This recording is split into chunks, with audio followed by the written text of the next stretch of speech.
সেই জায়গাতে জনাব তারেক রহমান সাহেব গেলেন, তার স্ত্রী গেলেন, তার সন্তান গেলেন, এখন সপরিবারে গেলেন। সপরিবারে গেলেন। এখন জামাতের আমির তার স্ত্রীর কাছে কিভাবে মুখ দেখাবে বলেন তো? শুধু খারাপ হবে না, অতীতের সবগুলোর সাথে বেশি খারাপ হবে। 24-এর নির্বাচনেরটা এত খারাপ হয়েছে যেটা 18-র যারা নির্বাচনে কুশীলব ছিল তারা কল্পনাই করতে পারেনি যে 24-এ এত খারাপ হবে। আবার 18 সনে খারাপের সংজ্ঞা পার করে ফেলেছে। রাইট। আবার 18 সনে নির্বাচনটা এত খারাপ হয়েছে, 2014 সনে যারা নির্বাচনে খারাপ কাজ করেছে তারা কল্পনাই করতে পারেনি যে এরকম একটা খারাপ নির্বাচন 18 সনে হতে পারে। 86 সনে এরশাদ, মানে উনি তো খারাপ নির্বাচন করেছেন 86-88 সনে। তো সেই এরশাদ সাহেব এসে 14-তে 18-তে 24-এ তিনি রীতিমতো বেকুব হয়ে গেছেন যে হাউ ইট ইজ পসিবল, এও সম্ভব এই বাংলাদেশে। তো আমাদের দেশের যারা রাজনৈতিক দলগুলো তারা খুব ভালো করে জানে যে আমাদের দেশের ভালো যেটাকে সংস্কৃতি বলা হয়, কালচার, ভালো কালচার সাধারণত সাস্টেন করে না, আর এটা মানে প্র্যাকটিস না করলে এটা থাকে না, চলে যায়। আর মন্দ যে বিষয়গুলো সেগুলো প্র্যাকটিস করতে হয় না, এগুলো অটো জেনারেট হতে থাকে।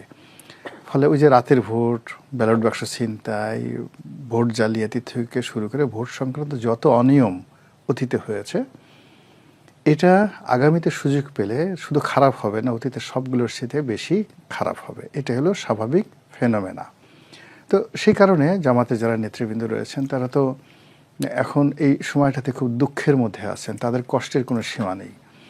আপনি যদি একবার কাউকে কোলে তুলেন, তারপর আবার কোল থেকে নামিয়ে দেন, একজন লোকের সামনে আপনি পোলাও কুরমা দিলেন, একটু পরে আবার তার সামনে থেকে পোলাও কুরমা নিয়ে সামনে কতগুলো গোবর দিয়ে দিলেন যে তুমি গোবর খাও, তখন ওই লোকের জন্য আসলে মৃত্যু, সে মনে করে আল্লাহ এই ঘটনা ঘটার আগে যদি আমার জীবনে মৃত্যু হতো তাহলে ভালো হতো।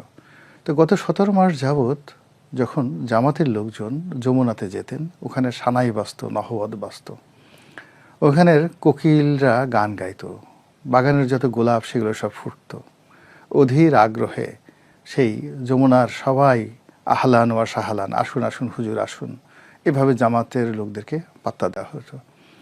তো সেই জায়গাতে জনাব তারেক রহমান সাহেব গেলেন, তার স্ত্রী গেলেন, তার সন্তান গেলেন, এখন সপরিবারে গেলেন। এখন জামাতের আমির তার স্ত্রীর কাছে কিভাবে মুখ দেখাবে বলেন তো?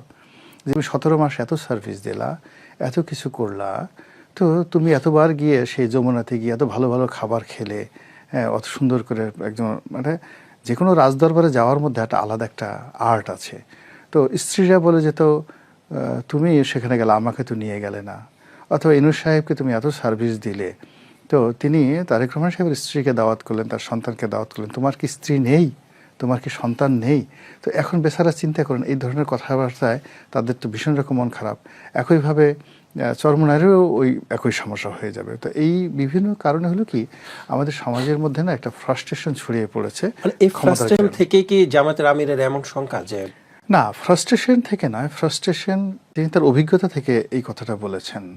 তো এই কথাটা ওনার অনেক আগেই বলা উচিত ছিল এবং উনি বলতেন, কিন্তু যেহেতু তিনি একেবারে ঘরের মানুষ ছিলেন, উনি মনে করতেন যে এই ধরনের কথা বললে ডক্টর মোহাম্মদ ইউনূসের ইজ্জত হানি হবে, তিনি বিব্রত হবেন, তার কষ্ট হবে, তিনি তার বন্ধু বা তিনি তার যে মাহবুব, সেই মাহবুবকে তিনি কষ্ট দিতে চাননি, না দেওয়ার কারণে এই কথাগুলো তিনি গোপন রেখেছেন। কিন্তু আমরা যারা মাহবুব নই, তারা প্রথম দিক থেকে আমরা কিন্তু এই আতঙ্কিত যে এইবারের পিছনে নির্বাচন না হওয়ার সম্ভাবনাগুলো কী কী আছে সেগুলো বলতাম, আর নির্বাচন যদি হয় সেখানে কী কী ম্যানিপুলেশন হতে পারে, কী কী ভোট ডাকাতি হতে পারে আমরা বলে আসছি।